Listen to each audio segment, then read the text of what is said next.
Dear students, welcome you once again to my online class. দেখো আজকের এই ক্লাসটা হলো একাদশ শ্রেণীর ক্লাস। আজ আমরা একটা গুরুত্বপূর্ণ বিষয় আলোচনা করতে যাচ্ছি। একাদশ শ্রেণীর ছাত্রছাত্রীরা তোমরা নিশ্চিতভাবেই জানো যে তোমাদের জন্য সিলেবাস একেবারে নতুন করা হয়েছে। তো সেই নতুন সিলেবাসে বেশ কিছু বিষয় আমি অলরেডি পড়িয়েছি এবং তাদের এমসিকিউ অলরেডি আপলোড করেছি ভিডিও করে। তো আজকে আমরা একটি কবিতা তোমাদের কাছে উপস্থিত করব এবং সেই কবিতাটি হলো চারণ কবি ভারভারা রাও। দেখো প্রথমেই বলে নিই যে এই কবিতাটি খুব গুরুত্বপূর্ণ। এখান থেকে তোমাদের 5 নম্বরের এমসিকিউ থাকবে। তো এই চারণ কবি ভারভারা রাও এই কবিতাটি সম্পর্কে বলে নিই যে এই কবিতাটি খুবই গুরুত্বপূর্ণ এবং যিনি লিখেছেন অর্থাৎ কবি ভারভারা রাও তিনি একজন বিখ্যাত কবি, অবশ্যই তেলুগু কবি, এবং তার এই কবিতাটিকে বাংলায় অনুবাদ করেছেন বাংলারই আরও একজন যশস্বী এবং প্রণম্য কবি, তিনি হলেন কবি শঙ্খ ঘোষ। তো দেখো এই চারণ কবি ভারভারা রাও এই কবিতাটি আমরা আলোচনার পূর্বে মূল কবি ভারভারা রাও সম্পর্কে দু এক কথা জেনে নিই। ভারভারা রাও সম্পর্কে বলে নিই যে তিনি হলেন একজন প্রতিবাদী কবি। তোমরা যে অর্থে কবি বলে মনে করে থাকো ঠিক সেই অর্থে কবি তিনি নন। তিনি হলেন সাধারণ মানুষের, যারা সমাজে নিপীড়িত, দলিত, অবহেলিত, অত্যাচারিত, শোষিত, যাদের হয়ে বলার কেউ নেই, তিনি হলেন তাদের কবি। এবং যখনই সাধারণ মানুষ নিপীড়িত হয়েছে, অত্যাচারিত হয়েছে, শোষিত হয়েছে, তখন কোনো কিছুকে তোয়াক্কা না করে তিনি তার বিরুদ্ধে প্রতিবাদ করেছেন এবং তার সেই প্রতিবাদের খেসারত তাকে দিতে হয়েছে। রাষ্ট্র যখনই বুঝতে পেরেছে যে এই কবি অন্যায়ের প্রতিবাদ করতে যাচ্ছে, অর্থাৎ তাদের রাষ্ট্রযন্ত্রের বা শাসকদের ভুলগুলোকে ধরিয়ে দিতে যাচ্ছে, শাসকদের ভুলগুলোকে জনগণের সামনে তুলে ধরতে চাচ্ছে, তখনই এই কবি অর্থাৎ ভারভারা রাওয়ের কণ্ঠরোধ করার জন্য তাকে তারা গ্রেপ্তার করেছে এবং গারদে পুরেছে এবং এই জন্য তাকে বহুবার কারারুদ্ধ হতে হয়েছে। কিন্তু আশ্চর্যের বিষয় হলো এই যে তাতেও তাকে কিন্তু টলানো যায়নি। তিনি ওই একই কাজ অনবরত করে চলেছেন। অর্থাৎ যেখানেই অন্যায়, যেখানেই অত্যাচার, যেখানেই শাসক শ্রেণী সাধারণ মানুষের ওপরে অত্যাচার করেছেন, শাসক শ্রেণী ভুল করেছেন, তিনি সেগুলিকে চোখে আঙুল দিয়ে দেখিয়ে দিয়েছেন এবং তার জন্যই তাকে বারবার শাসকের চক্ষুশূল হতে হয়েছে এবং শাসক তাকে গারদে পুরে তাকে স্তব্ধ করতে চেয়েছে, কিন্তু পারেনি। তো এই হলেন আমাদের ভারভারা রাও এবং এই ভারভারা রাওকে কিছুটা আমাদের কবি কাজী নজরুল ইসলামের সঙ্গে তুলনা করা যায়। তোমরা জানো সকলে যে কবি কাজী নজরুল ইসলাম ব্রিটিশ পিরিয়ডে ঠিক এমনভাবে শাসকের ভুল ত্রুটিগুলোকে তুলে ধরতে চেয়েছিলেন জনগণের সামনে। ব্রিটিশদের ভুলকে তুলে ধরে জনগণকে তাদের বিরুদ্ধে সংঘবদ্ধ করতে চেয়েছিলেন, তাদের বিরুদ্ধে বিদ্রোহ করতে অনুপ্রাণিত করেছিলেন। ঠিক ভারভারা রাও তাই করেছেন। অত্যাচারিত, শোষিত, দলিত, অবহেলিত মানুষের পাশে দাঁড়িয়েছেন এবং শাসকের ভুলগুলোকে তিনি ধরিয়ে দিয়েছেন। শাসকের ভুলের বিরুদ্ধে জনগণকে বিদ্রোহী করে তুলেছেন এবং সেই কারণেই তাকে শাসকের চক্ষুশূল হতে হয়েছে বারবার এবং শাসক তাকে স্তব্ধ করার জন্য, তার কণ্ঠরোধ করার জন্য তাকে গারদে পুরেছে, কিন্তু কিছুতেই তাকে থামানো যায়নি। এসো আমরা সেই চারণ কবি ভারভারা রাও তার সম্পর্কে আজকে আলোচনা করতে যাচ্ছি। কবিতাটির নাম চারণ কবি, লিখেছেন ভারভারা রাও এবং তার অনুবাদ করেছেন কবি শঙ্খ ঘোষ।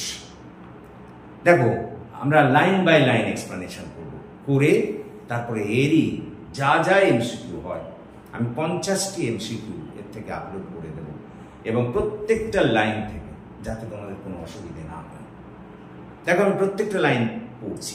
নিয়ম কানুন যখন সব লোপাট, আর সময়ের ঢেউ তোলা কালো মেঘের দল ফাঁস লাগাচ্ছে গলায়।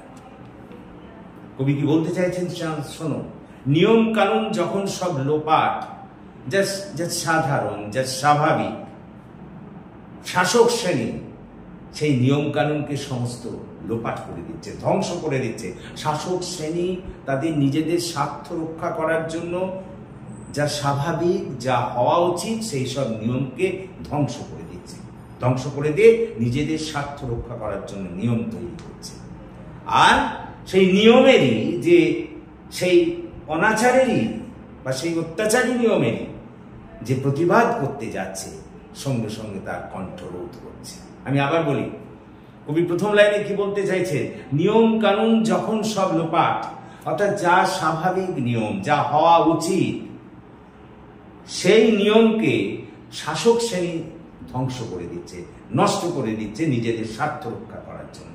শাসক শ্রেণী নিজেদের স্বার্থ রক্ষা করার জন্য যা স্বাভাবিক নিয়ম, সেগুলোকে ধ্বংস করে দিয়ে অত্যাচারী, শোষণ করার নিয়ম বা মানুষকে অত্যাচার করার নিয়ম বলবৎ করছে। আর যখনই তার বিরুদ্ধে কেউ প্রতিবাদ করতে যাচ্ছে, তখনই কিন্তু তার গলায় ফাঁস লাগাচ্ছে, অর্থাৎ তাকে কণ্ঠরোধ করছে। চুইয়ে পড়ছে না কোনো রক্ত, কোনো চোখের জল নয়। হ্যাঁ, শাসক শ্রেণী তাদেরকে কিন্তু সরাসরি হত্যা করছে না, তাহলে তো বিদ্রোহ দেখা দিতে পারে। সেই কারণে তাদেরকে সরাসরি হত্যা করছে না, কিন্তু এই যে বললাম, গারদে ঢুকিয়ে দিচ্ছে, সেখানে বন্দি করে রেখে দিচ্ছে। সেই কারণেই কবি বলছেন যে চুইয়ে পড়ছে না রক্ত, চুইয়ে পড়ছে না বলছে চুইয়ে পড়ছে না কোনো রক্ত, কোনো চোখের জল নয়।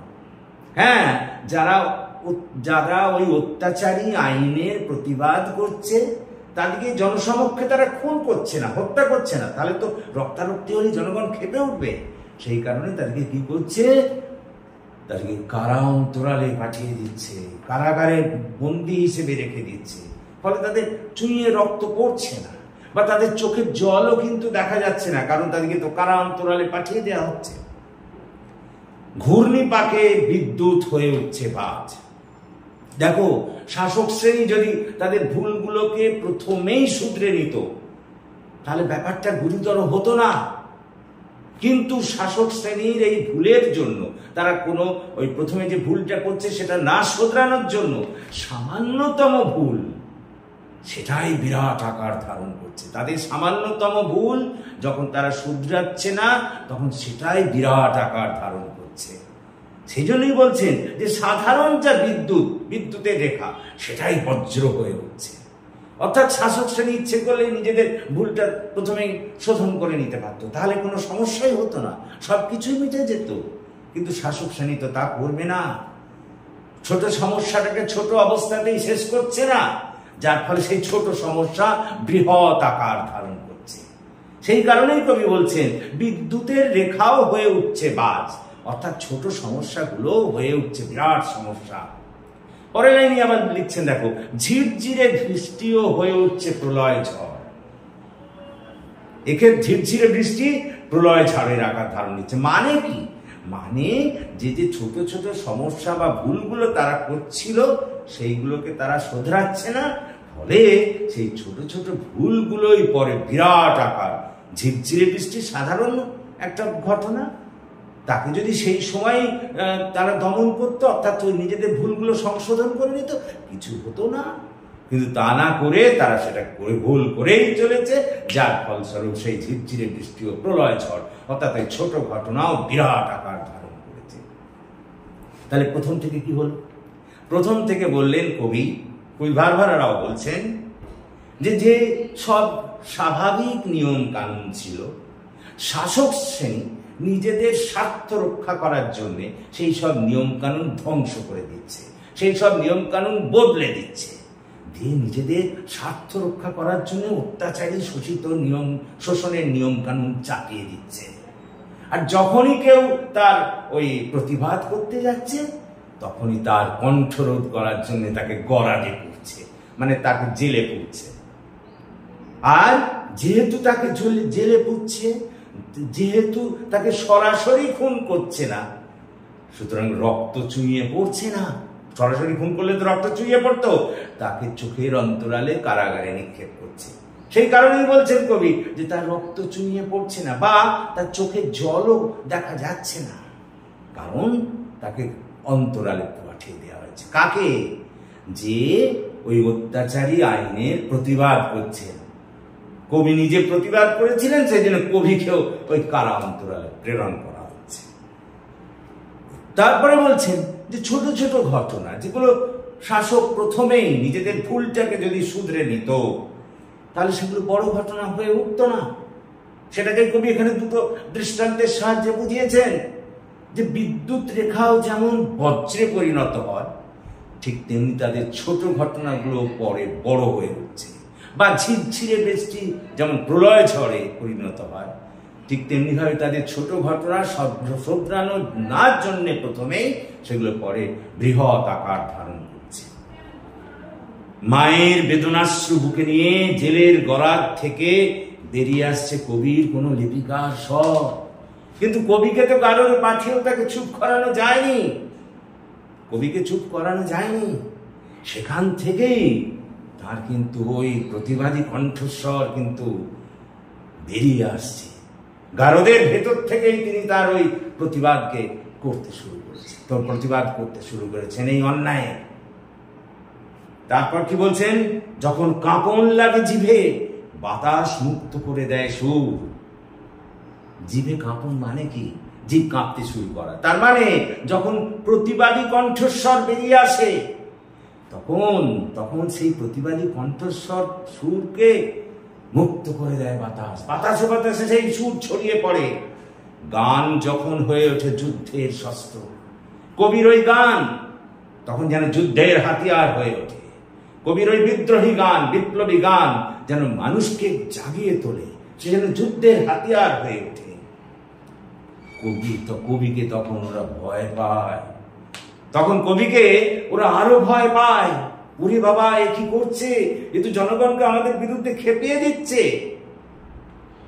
কয়েদ করে তাকে, সঙ্গে সঙ্গে তাকে আবার কয়েদ করে, তাকে বন্দি করে, যাতে ওই কণ্ঠস্বর বেরিয়ে না আসতে পারে। আরো শক্ত করে জড়িয়ে দেয় ফাঁস।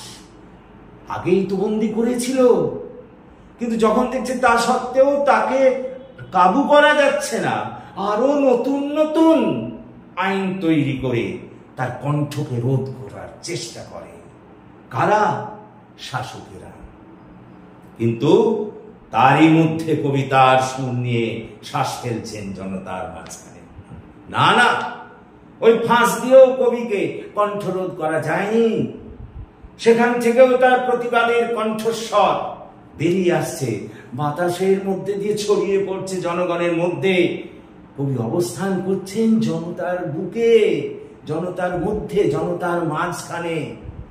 কবির প্রতিবাদী কণ্ঠস্বর জনগণকে জাগিয়ে তুলছে। তিনি জনগণের মধ্যে অবস্থান করছেন। তার শরীরটাকে হয়তো রাখা হয়েছে কারা অন্তরালে, কিন্তু তার ভাবনা, চিন্তা সবকিছু এসেছে জনগণের মধ্যে। জনগণ তার এতে বিপ্লবী হয়ে উঠছে। তারপর কি বলছেন শুনুন। ফাঁসির মঞ্চ ভারসাম্য রাখবার জন্য মিলিয়ে যাচ্ছে মাটিতে। হ্যাঁ, এইবার জনগণ খেপে উঠছে। কারের জন্য? প্রতিবাদী কণ্ঠস্বরের জন্য। কবির প্রতিবাদী কণ্ঠস্বর জনগণকে যখন শাসকের ভুলগুলো দেখিয়ে দিয়েছে, তখন জনগণকে আর তাদিকে সামলানো যাচ্ছে না। তারা ভারসাম্য রাখার জন্য যে ফাঁসির মঞ্চে বিদ্রোহীদের বা প্রতিবাদীদের ফাঁসি দেওয়া হয়, জনগণ তাকে একদম মাটির সঙ্গে মিশিয়ে দিচ্ছে ভারসাম্য রক্ষা করার জন্য। অর্থাৎ যে ফাঁসির মঞ্চ থেকে ওই প্রতিবাদীদের ফাঁসি দেওয়া হয়, প্রতিবাদীদের শেষ করে দেওয়া হয়, জনগণ খেপে গিয়ে সেই সব ফাঁসির মঞ্চকে লোপাট করে দিচ্ছে, মাটিতে মিশিয়ে দিচ্ছে। ভারসাম্য রাখার জন্য মিলিয়ে যাচ্ছে মাটিতে, সমতা রক্ষা করার জন্য যেন ওই ফাঁসির মঞ্চ মাটিতে মিশে যাচ্ছে। স্পর্ধা জানাচ্ছে মৃত্যুকে। ওই বিদ্রোহীরা এতই সাহসী হচ্ছে যে মৃত্যুকে পর্যন্ত চ্যালেঞ্জ জানাচ্ছে, শাসকদের চ্যালেঞ্জ জানাচ্ছে, যা খুশি তোরা আমাদের কর, কিন্তু ফাঁসির মঞ্চকে আমরা শেষ করে দেব, প্রতিবাদীদের আর তোদের মারতে দেব না। আর তুচ্ছ ফাঁসুরেকে দিচ্ছে ঝুলিয়ে।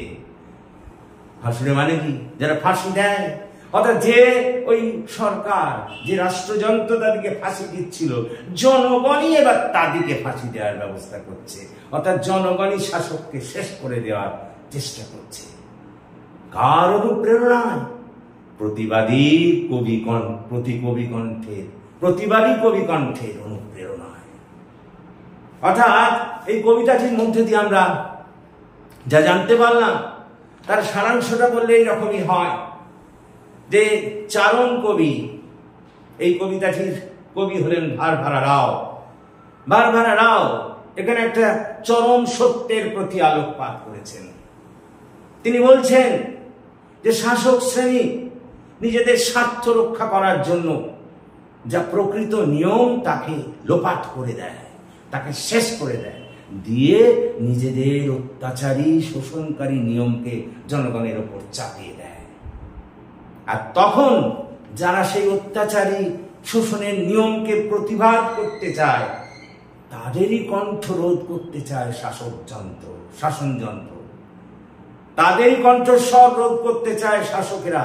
কারণ ওই সব প্রতিবাদী কবিরা যে তাদের ভুলগুলোকে দেখিয়ে দিতে যাচ্ছে, সেই জন্য তাদের কণ্ঠরোধ করতে চায়, তাদেরকে তারা কারাগারে নিক্ষেপ করে, সরাসরি হত্যা করে না, সেই জন্য তো রক্ত তাদের চুইয়ে পড়ে না বা তাদের চোখের জলও দেখা যায় না, কিন্তু তাদেরকে কারাগারে নিক্ষেপ করে ওই সব প্রতিবাদী কবিদের।